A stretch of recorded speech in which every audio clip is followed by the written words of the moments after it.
예수님께서는 우리가 믿음이 없어 두려워하는 자들이 되기를 원하시지 않습니다. 예수님께서는 도움을 구하러 나오는 모든 사람들에게 자신감과 믿음과 평안을 주셨습니다. 예수 그리스도는 어제나 오늘이나 영원토록 동일하신 분이십니다. 그리스도 안에 있는 자들은 죄와 사망의 법에 매이지 않고 생명의 성령의 법으로 자유한 삶을 살게 됩니다.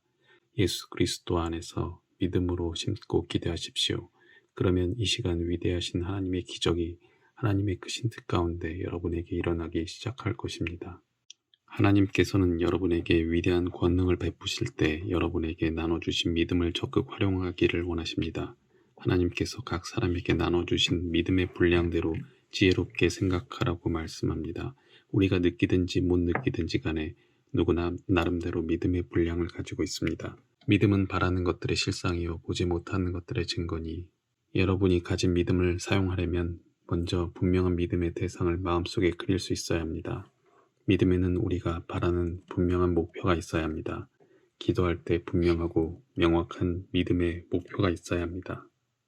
믿음을 갖는다는 것은 아버지께서 응답을 주실 때까지 믿음을 간직한다는 것과는 정말 별개의 문제군요. 로마서 4장 17절 그의 믿음 바 하나님은 죽은 자를 살리시며 없는 것을 있는 것 같이 부르시는 이시니라. 이미 받은 줄로 믿고 감사하고 입술로 줄기차게 시인했습니다. 하나님께 기도할 때 막연히 중언부언하지 말고 원하는 것이 무엇인지 특정한 대상과 분명한 목표를 가지고 기도해야 합니다.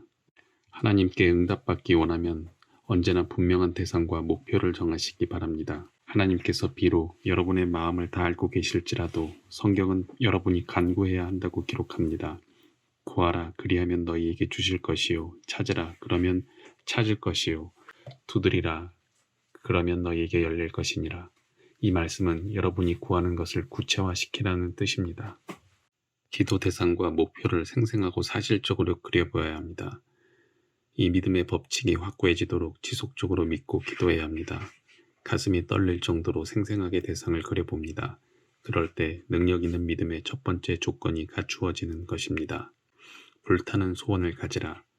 믿음의 생생한 그림을 마음속에 가진 다음에는 그 대상을 향해 불타는 소원을 가져야 합니다. 여러분의 소원이 이루어지기를 원한다면 여러분은 자신이 원하는 목표에 대해 불타는 소원을 가져야 합니다. 그리고 더 나아가 목표가 이미 성취된 모습을 계속해서 믿음으로 바라보아야 합니다. 나의 불타는 소원이 나로 하여금 필요한 자금에 대한 확신인 실상을 얻을 때까지 기도하게 했고 마침내 나는 믿음의 실상을 얻었습니다.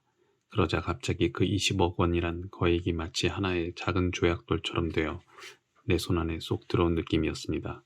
나는 믿음의 손을 뻗어 20억 원을 손에 쥐었고 그 돈은 바로 내 것임을 확신하게 되었습니다. 나는 확신에 차서 기도했습니다.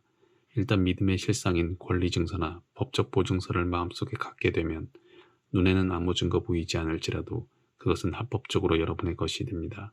그렇게 되면 믿음의 실상은 여러분에게 끌려오게 되어 있습니다. 믿음의 언어를 사용하십시오. 그리하면 여러분이 기도한 대로 기적을 여러분의 삶 속에서 계속 체험하게 될 것입니다. 기적은 맹목적으로 노력만 한다고 해서 나타나는 것이 아닙니다. 영의 세계에도 엄연한 법칙이 있습니다. 무한한 기적의 원천이신 하나님께서 성령을 통해 여러분 안에 거하십니다. 그러나 하나님께서는 여러분이 말하는 믿음의 고백을 기뻐하십니다. 여러분 안에 계신 하나님께서는 여러분의 삶 가운데 역사하시기를 원하십니다. 우리가 믿음의 말씀과 언어로서 변화되지 않고 부정적인 모습에 머물러 있을 때 하나님께서는 자신의 권능을 나타내심을 원치 않으십니다. 하나님께서는 모세나 여호수아와 같은 위대한 믿음의 사람들을 들어 쓰셨습니다. 하나님의 응답이 임했다면 확신을 갖고 그것을 주장하고 선포하십시오. 그러면 여러분이 말하는 믿음의 말씀이 실제로 창조의 역사를 일으켜 여러분의 환경 속에도 역사가 나타날 것입니다. 하나님께서는 말씀으로 세상을 만물을 창조하셨습니다. 여러분의 말도 성령께서 창조적 역사를 행하시는 재료가 됩니다. 하나님께서는 우리에게 믿음의 말로 명령하여 병을 고치라고 분명히 말씀하십니다. 그것은 물론 우리 안에 계신 그리스도를 통해서 치료하라는 말씀입니다. 믿음의 기도는 병든 자를 구원하리니 주께서 저를 일으키시리라. 혹시 죄를 범하였을지라도 사하심을 얻으리라. 나를 통해 나타내시기를 원하시는 분은 바로 성령이십니다. 나는 오직 성령을 모시고 살며 성령께 전적으로 복종하고 성령을 의지합니다. 담대함을 가지고 믿음으로 선포하면 성령께서 역사하십니다. 성경은 표적이 여러분의 믿음보다 앞선다고 하지 않습니다. 표적은 여러분의 믿음 뒤에 따를 것이라고 했습니다. 믿음의 법칙을 따르십시오. 그리하면 여러분의 믿음의 통로를 따라 끊임없는 표적이 여러분의 일생을 통하여 나타나게 될 것입니다. 성령께서 여러분에게 내주하시는 순간부터 성령의 모든 자원은 여러분 안에 있습니다. 우주에는 세 가지 형태의 영이 존재합니다. 하나님의 성령, 악마의 영, 그리고 인간의 영입니다. 1차원인 선부는 2차원인 면에 포함되고 지배를 받습니다. 그리고 2차원은 3차원인 입체에 포함되고 지배를 받습니다. 우리가 사는 물질 세계는 3차원에 속합니다. 그렇다면 3차원의 물질 세계를 지배하는 것은 무엇입니까? 4차원에 속한 영의 세계입니다. 땅이 혼돈하고 공허하며 흑암이 깊음 위에 있고 하나님의 신은 수면에 운행하시니라. 성령께서는 하나님의 모든 능력을 실제로 행하시고 역사하시는 영원한 차원의 세계에 속한 분입니다. 성령께서 3차원의 공허하고 혼돈한 세계를 품으시고 하나님께서 말씀으로 창조를 선포하시자 3차원의 수면 위에서 부화하던 영원하신 성령의 역사로 창조가 현실로 나타난 것입니다. 4차원의 영적 세계는 아름답고 질서 있는 창조물을 내면서 3차원을 포함하고 다스리는 것이란다. 모든 인간은 육체적인 동시에 영적인 존재입니다.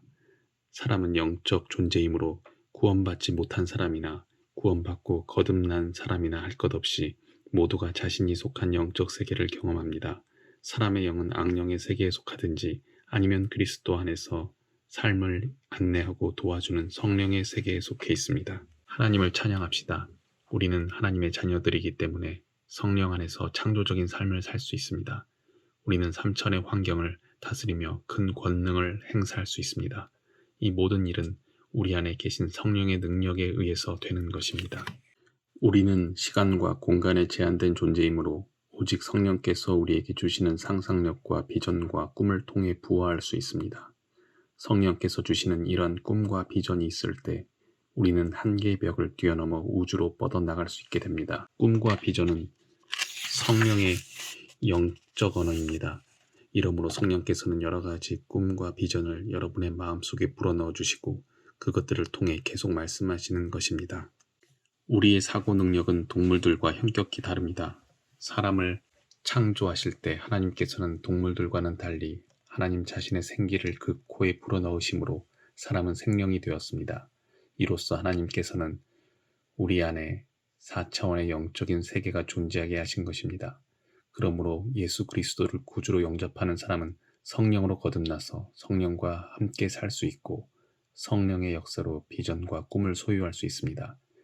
그리고 인간의 삶의 터전인 3차원의 세계를 지배하시는 성령과 함께 일하는 존재로 놀랍게 변화되는 것입니다. 4차원의 영적 세계에서 당신이 마음의 눈으로 바라보는 것은 위대한 역할을 합니다. 동물들은 인간과 달리 절대로 상상의 능력을 발휘할 수 없는데 그 이유는 상상이란 영적인 활동이기 때문입니다. 믿음으로 다시 낳는다는 비전과 꿈을 가져야 살 수 있습니다. 온몸이 다 치료된 모습을 생각하십시오. 아주 건강한 젊은 사람의 모습을 마음속에 그려보세요. 그는 젊음과 건강미가 넘쳐 흐릅니다. 그는 활기차게 가서 일을 성공적으로 잘 처리합니다. 마음속에 그 모습을 그리세요. 그리고 그 모습을 바라보며 마음속으로 이 사람은 바로 나다 이렇게 말하십시오. 여러분이 자신은 물론 가족들의 비전과 꿈이 성취되기를 원한다면 먼저 여러분의 마음속에 성령으로 말미암은 비전과 꿈을 잉태해야 합니다. 왜냐하면 성령께서 주시는 이런 비전과 꿈은 다름 아닌 성령의 언어이기 때문입니다. 성령께서는 여러분의 기도에 대해 이미 응답된 그림을 보여주시기를 기뻐하십니다. 여호와를 기뻐하라. 저가 내 마음의 소원을 이루어 주시리로다. 잠언 10장 24절에서는 악인에게는 그의 두려워하는 것이 임하거니와 의인은 그 원하는 것이 이루어지느니라. 하나님께서는 여러분의 소원을 들어주시기를 원하십니다. 하나님께서는 우리의 소원을 이루어 주실 준비가 되어 있습니다. 성경은 3차원이 아니라 4차원의 영적 세계에 대한 신령한 말씀입니다. 하나님의 말씀을 통해 우리는 하나님께서 우리에게 주신 생명에 대하여 알 수 있습니다. 성경 말씀을 통해 우리는 성령의 언어를 배웁니다. 그리고 성령께서 여러분의 비전과 꿈을 어떻게 키워주시고 이루어주시는지 알 수 있습니다. 성령께 맡기십시오. 성령께서 여러분에게 임하셔서 여러분이 읽은 말씀을 소생시키게 하십시오. 그런 다음 하나님의 말씀에 따라 여러분의 소원을 마음에 간직하십시오. 여러분의 수많은 사람들이 하나님의 기적을 보고 하나님께 영광 돌리게 해야 할 책임이 있습니다. 성령께서 여러분에게 성령의 언어인 꿈과 비전을 가르치도록 구하십시오. 그 비전들을 잘 간직하십시오. 성령을 의지하십시오. 성령께서 여러분의 삶을 인도하시는 대로 복종하십시오. 하나님께서 모세에게 모든 기적을 행하시고 영광 받으신 것처럼 우리 역시 모세처럼 되어 하나님께서 우리를 위해 변함없이 일하시는 것을 깨닫고 우리의 앞날에 가장 놀라운 기적을 일으켜 주시기를 기도하여야 합니다. 인간은 보통 존재가 아니라고 말할 수 있습니다. 여러분의 마음과 생각 속에는 물질적인 3차원 세계를 지배하고 다스리는 성령과 성령의 4차원의 영적 세계가 있습니다. 따라서 여러분은 믿음의 영역인 성령의 4차원의 영적 세계를 통해서 예수 그리스도의 이름으로 생활과 환경에 기적이 일어나도록 명령할 수 있습니다. 예수 그리스도의 이름으로 추하고 혼란한 것이 아름답게 되고 상한 자와 고통당하는 자에게 치료가 임하도록 명령할 수 있는 것입니다. 뇌 속의 언어 중추가 모든 신경계에 강한 영향력을 미치는 것으로 나타났습니다. 혀는 신체의 가장 작은 부분이지만 온몸을 굴레 씌울 수 있다. 그는 언어 중추 신경이 신체에 대해 큰 힘을 가지고 있기 때문에 말을 통하여 자신이 원하는 방향으로 전 육체를 조절할 수 있다고 했습니다. 만일 어떤 사람이 나는 점점 약해지고 있다고 계속 말하면 당장 모든 신경들이 그 메시지를 받아서 말할 것입니다. 자, 약해지도록 준비를 하자. 우리의 중앙 전달 센터에서 지시가 왔으니 우리는 약해져야 해. 그래서 그들의 신체적 상태를 약해지게 조절한다는 겁니다. 또 어떤 사람이 그래 나는 능력이 없어. 나는 이 일을 할 수 없어 라고 말하면 당장의 모든 신경들은 똑같이 그렇게 선언하고 반응합니다. 그래 우리는 아무 능력이 없다고 중추신경 조직에서 지시를 받았다. 우리는 어떤 가능한 능력을 개발하는 것도 포기해야 돼. 우리는 이 사람이 무능한 사람이 되도록 스스로 준비해야 돼. 그리고 어떤 사람이 나는 매우 늙었어. 정말 너무 늙고 피곤해서 아무것도 할 수가 없군 하고 계속 말하면 당장의 언어 중추는 영향력을 행사하며 반응을 조절합니다. 신경들은 네, 우리는 늙었습니다. 우리는 무덤에 들어갈 준비가 되어 있습니다. 분해될 준비를 합시다 하고 반응을 합니다. 그러므로 만일 어떤 사람이 자신이 늙었다고 계속 말하면 그는 곧 죽게 될 것입니다. 그러므로 우리 인간은 결코 삶의 의욕을 잃어서는 안 됩니다. 만일 삶의 의욕을 잃게 되면 그는 자신에게 반복해서 나는 이제 끝장난 사람이야. 더 이상 산다는 것이 무슨 의미가 있겠어라고 말하게 될 것입니다. 그러면 모든 신경들이 그 말에 반응하여 비활동적으로 되어서 빠른 속도로 그 기능이 약화되어 빨리 죽게 되는 것입니다. 나는 말씀을 입수로 시인하는 것이 성공적인 개인의 삶을 창조한다는 중요한 사실을 새삼 깨닫게 된 것입니다. 사람들은 주로 부정적인 말을 하는데 익숙합니다. 같은 종류는 같은 것끼리 끌어당깁니다. 여러분이 가난한 사람처럼 행동하면 계속 가난을 끌어당기게 됩니다. 나는 젊다. 나는 능력 있다. 내 나이가 얼마든지 간에 나는 젊은 사람이 하는 일을 할 수 있다. 라고 계속 자신에게 말해야 한다고 했습니다. 그래야 사람의 신경이 살아있어 중추신경으로부터 능력과 힘을 받게 된다는 것입니다. 혀를 지배하는 사람이 온몸을 지배한다고 기록합니다. 여러분의 삶은 여러분이 말하는 대로 될 것입니다. 여러분이 계속 가난하다는 말을 하면 모든 여건은 가난 쪽으로 끌려가게 될 것입니다. 그래서 여러분은 가난해야 편안하다고 느낄 것입니다. 여러분이 계속 자신이 능력 있고 성공할 수 있다고 말하면 여러분의 모든 신체 조건이 성공하는 동기를 부여받아 반드시 성공할 수 있게 될 것입니다. 부정적인 언어를 사용하면 절대로 안 되는 것입니다. 이제라도 우리는 부정적인 말을 버리고 항상 긍정적인 말을 하는 습관을 들여야 합니다. 여러분이 변화되려면 먼저 여러분의 언어가 달라져야 합니다. 여러분이 말을 바꾸지 않으면 여러분 자신도 달라지지 않습니다. 우리는 성경에서 가장 훌륭한 언어를 배울 수 있습니다. 성령께서 필요한 성경 말씀을 통하여 우리를 활력 있게 하시고 우리들 각자의 마음속에 역사하시게 해야 합니다.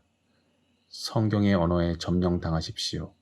믿음의 말들을 사용하십시오. 여러분의 삶을 건설적이고 진취적이고 생산적이고 승리적인 말들로 가득 채우십시오. 예수님께서는 말씀으로 사람들을 변화시키시고 창조적 권능을 사용하셨습니다. 예수 그리스도의 제자들도 사람들을 변화시키고 능력을 행하는 데 말을 사용했습니다. 성령께서는 우리가 믿음으로 말하는 것을 원하십니다. 우리는 예수님께서 하신 것처럼 명령의 말씀을 선포하는 법을 배워야 합니다. 말씀을 시인하는 것은 여러분을 예수님의 임재 안에 들어가게 하는 힘이 있습니다. 사람이 마음으로 믿어 의에 이르고 입으로 시인하여 구원에 이르느니라. 우리는 긍정적이고 창조적인 말을 해야 합니다.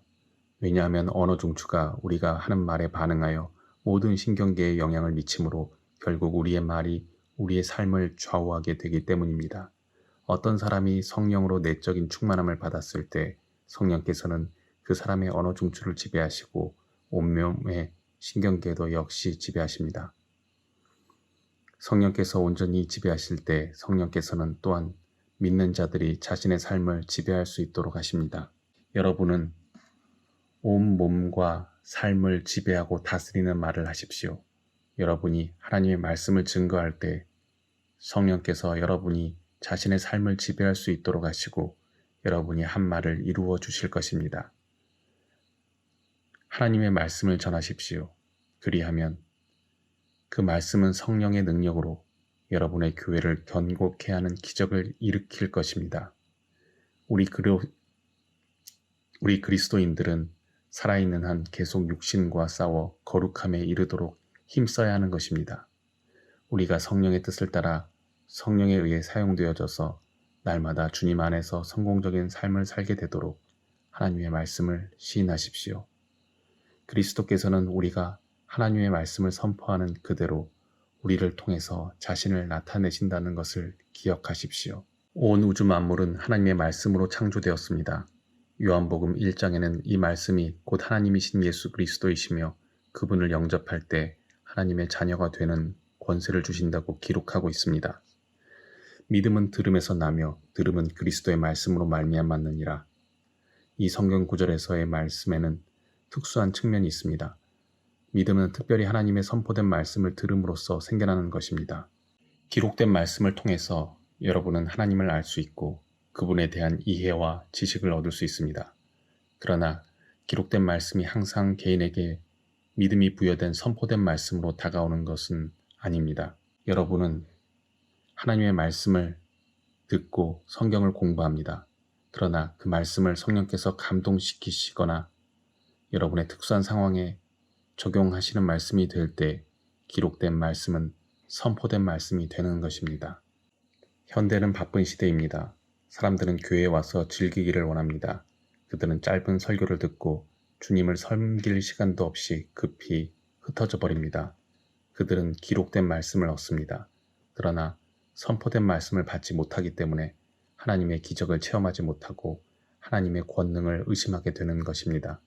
사람들은 성전에 와서 주의 깊게 말씀을 듣고 주 하나님을 섬겨야 합니다.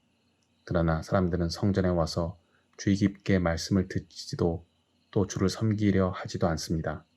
따라서 그들이 교회에 출석하여 그들의 성경 지식은 늘어날지 모르지만 반면에 문제 해결에 필요한 믿음을 얻지 못하므로 그들의 문제도 늘어나는 것입니다. 그래서 그들은 점차 교회에서 멀어져 가기 시작하고 믿음을 잃어버리게 되는 것입니다. 성령의 궁극적 목표는 우리의 육신을 치료하는 것이 아니라 우리의 영혼을 치료하는 것입니다. 우리가 당하는 고난이 예수님의 대속의 은혜를 깨닫게 하거나 하나님의 은혜를 받아들이는 통로가 될 때가 있습니다. 그러한 고난을 인내로 이겨내면 오히려 하나님께로 가까이 나아갈 수 있는 기회가 되는 것입니다. 마음속에 참 평안이 올 때까지 기도해야 합니다.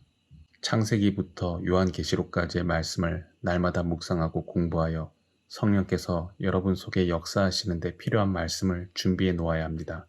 그런 후 여러분이 주님을 기다릴 때 성령께서 여러분의 마음속에 믿음을 심어줄 것입니다.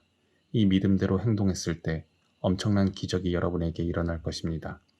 여러분의 사역에도 여러분의 가정에도 하나님의 기적이 따를 것입니다.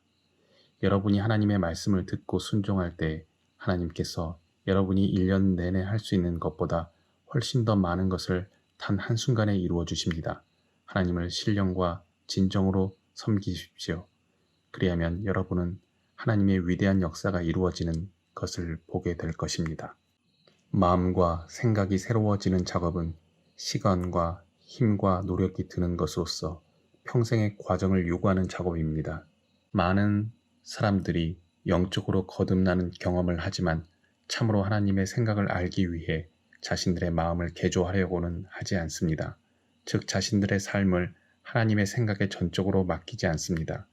이런 이유 때문에 그들 안에 성령으로 거하시는 하나님께서 그들의 생각을 통해 자유로이 역사하시지 않는 것입니다. 하나님의 뜻을 알려면 마음을 새롭게 하여 영의 생각을 가져야 합니다. 여러분의 생각을 새롭게 할 때 여러분의 영 속에 믿음이 역사하는 것입니다. 먼저 여러분은 말씀을 들어야 합니다. 들음으로써 하나님의 말씀이 여러분의 생각 속에 옵니다. 여러분의 사고 방식을 통해서 하나님의 생각이 여러분의 영에 임하여서 믿음이 생겨나는 것입니다. 그리고 이러한 믿음을 통해서 여러분의 삶이 그리스도인의 삶으로 변해가는 것입니다. 그리스도인으로서 의로운 삶을 살아가고 하나님의 말씀에 따라 순종하는 그리스도인의 삶이 시작됩니다. 그러므로 여러분이 회개한 후에라도 계속 마음을 새롭게 하지 않는 한 여러분은 하나님의 말씀을 완전히 이해할 수 없을 것입니다. 또 마음이 새로워졌다 해도 말씀을 듣지 않는 한 여러분은 믿음을 가질 수 없을 것입니다. 변화된 사고방식, 부정적 태도에서 긍정적인 태도로 여러분의 사고방식을 바꾸는 것입니다. 기적은 항상 새로워진 마음을 통해 일어납니다. 우리가 생각을 새롭게 하고 생각을 긍정적으로 가지는 것이 지극히 중요합니다. 하나님에게는 부정적인 것이 전혀 없습니다. 말씀으로 여러분의 마음을 살찌우십시오. 하나님의 말씀은 긍정적이며 여러분의 마음을 계속 새롭게 지켜줄 것입니다. 하나님의 말씀을 섭취할 때 여러분의 생각이 전통적인 사고방식에 고정되지 않도록 주의하십시오. 어렵고 불가능한 상황일수록 하나님을 믿는 데 담대하십시오. 하나님은 당신의 자녀들을 위해 크고 위대한 일을 행하시기를 즐겨하십니다. 혁신적인 사람이 되십시오. 하나님이 큰 일을 하실 것을 담대히 믿고 그분의 이름으로 영광을 돌리십시오. 기적의 관점에서 생각하라. 자신을 끊임없이 기적의 관점에서 사고하도록 훈련시키는 것입니다. 안드레형 사고방식을 갖고 있는 그리스도인들은 환경이나 자신의 능력을 바라보지 않습니다. 그들은 환경을 초월하여 놀라운 능력으로 기적을 행하시는 하나님을 믿음으로 바라보고 의지합니다. 그렇기 때문에 그들은 환경에 구애받지 않고 절대 긍정의 믿음을 갖고서 늘 긍정적인 생각과 말을 하는 것입니다. 하나님의 생각으로 생각하십시오. 하나님 안에서는 부정적인 것이란 없습니다. 만일 여러분이 열등감, 가난한 의식, 질병이나 실패의식 등을 가지고 있으면 긍정적인 행동을 할 수 없고 거듭나는 경험을 할 수 없습니다. 인생의 모든 상황마다 여러분은 순간순간 결정해야 합니다. 여러분의 생각을 하나님의 말씀으로 가득 채우십시오. 말씀을 깊이 묵상하십시오. 그리하면 여러분은 새로운 차원에서 하나님과 함께 걷고 대화할 수 있습니다. 그리고 나아가 하나님의 기적이 여러분에게 넘쳐나서 다른 사람에게도 그 능력을 행할 수 있으며 하나님께 영광 돌리는 삶이 될 것입니다. 예수님께서는 우리가 생활 가운데에서도 우리의 믿음을 나타내 보이시기를 원하십니다. 그리스도인으로서 우리는 우리의 믿음이 계속 성장하기를 원합니다. 또한 우리의 삶 가운데 기적이 일어나기를 소원합니다. 우리의 신앙이 자라나기를 원한다면 하나님께서 각 사람에게 나눠주신 믿음의 분량대로 지혜롭게 생각하여 그 믿음을 활용해야 합니다. 아무리 작은 믿음이라도 실천하면 더욱 자라고 성장하여 마침내 산을 움직이는 기적을 체험하는 하나님의 믿음을 얻게 됩니다. 하나님의 믿음은 우리 믿음 위에 역사합니다. 믿음에는 본능적, 이성적, 영적 믿음이 있습니다. 하나님께서는 우리 구원받은 자들에게는 누구나 은혜의 분량만큼 영적인 믿음을 주셨습니다. 믿음의 씨앗을 가지고만 있으면 아무 일도 일어나지 않습니다.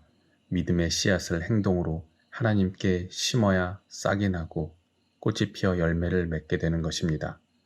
여러분은 입술로 믿습니다, 믿습니다, 믿습니다 하고 고백하지만 하나님께서는 여러분이 그 믿음을 증명해 보이기를 원하십니다. 하나님께서는 여러분이 살아있는 믿음의 씨앗을 나타내 보이기를 원하십니다. 하나님께서 여러분의 믿음의 증거인 믿음의 씨앗을 보시고 하나님의 믿음을 여러분의 믿음 위에 더하여 주실 때 기적이 일어나는 것입니다. 긍정적으로 생각하고 인간의 생각이 아닌 하나님의 기적의 관점에서 생각하여야 합니다. 하나님은 바로 우리 마음과 삶 속에 함께 계신 것입니다. 하나님께서는 우리 마음 속에 거하십니다. 그의 주소는 예수님의 보혈로 정결함을 입은 모든 믿는 사람들의 마음이며 우리들 속에 하나님의 모든 힘과 권능과 자원으로 거하십니다. 하나님께서는 우리가 어디를 가든지 함께 하십니다. 하나님께서 모든 믿는 자들 속에 거하신다는 사실입니다.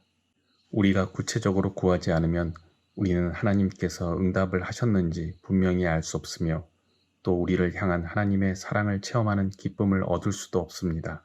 사람들은 증오 때문에 여러모로 고통을 받습니다. 마음속에 증오를 간직하고 있으면 하나님의 성령께서 여러분을 통해 역사하시지 않습니다. 증오는 근본적으로 살인과 같습니다. 죄는 크든 작든 상관없이 하나님께로부터 우리를 분리시킵니다. 남을 용서하지 못하는 마음에서 비롯되는 증오는 신앙생활의 첫 번째 적입니다. 용서하는 가장 좋은 방법은 축복하는 것입니다. 영을, 혼을, 육체를, 생명을 축복하십시오. 축복의 말이 당신을 통해 나가기 때문에 축복하면 할수록 당신이 더 많은 복을 받을 것입니다.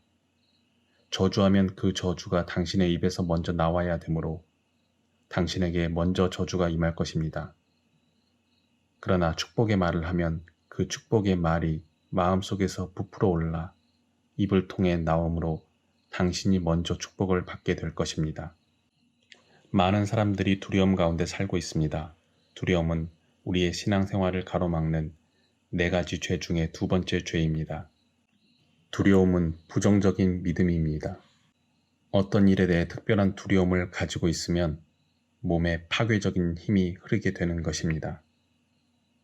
여러분이 처한 환경을 육신의 눈, 곧 인간적인 관점으로만 보고 감각에 의지하여 살면 사탄이 여러분을 두려움으로 파멸시킬 것입니다.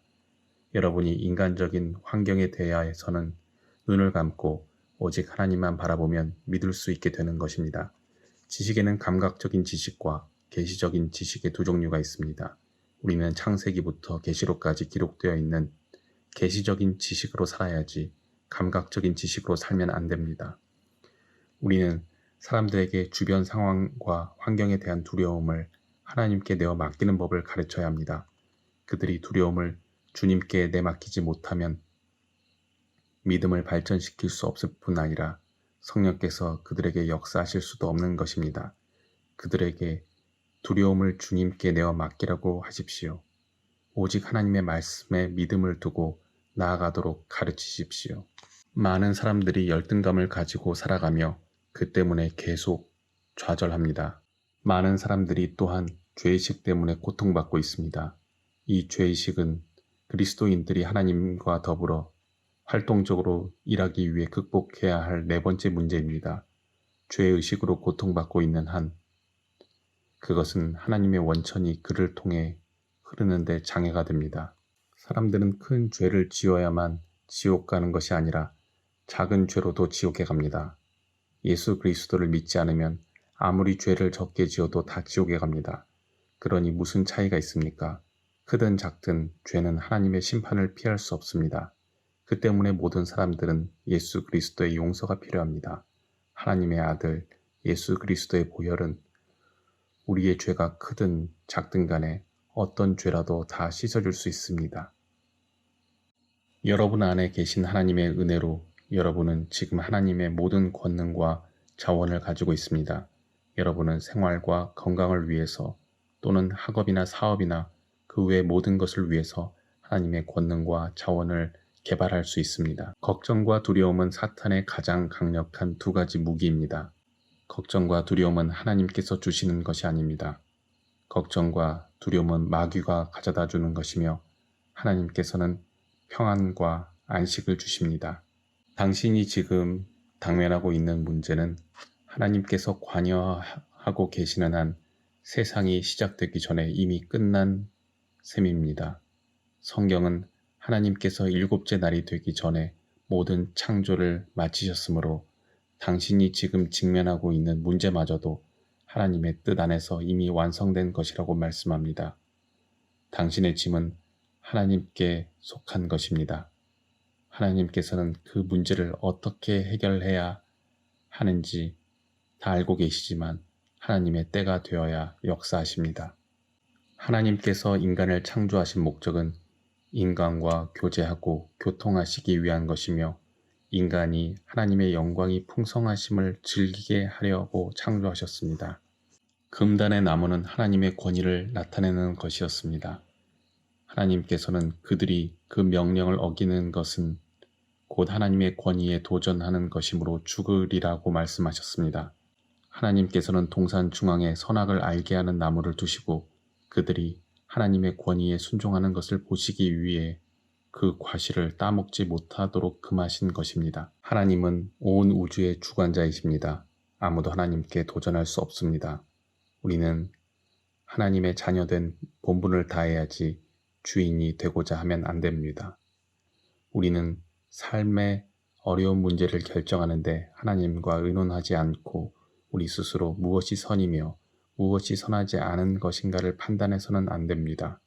우리가 우리 삶의 모든 상황에서 하나님을 주인으로 높이고 공경할 때 우리는 하나님의 안식을 누릴 수 있습니다. 아담과 하와는 스스로 주권자가 되어 그들이 원하는 것을 선택했습니다. 그래서 그들은 하나님께서 금하신 나무 열매를 따먹었습니다. 그들이 하나님의 명령을 어기고 불순종하는 순간부터 그들은 하나님의 의식을 상실하고 자의식을 가지게 된 것입니다.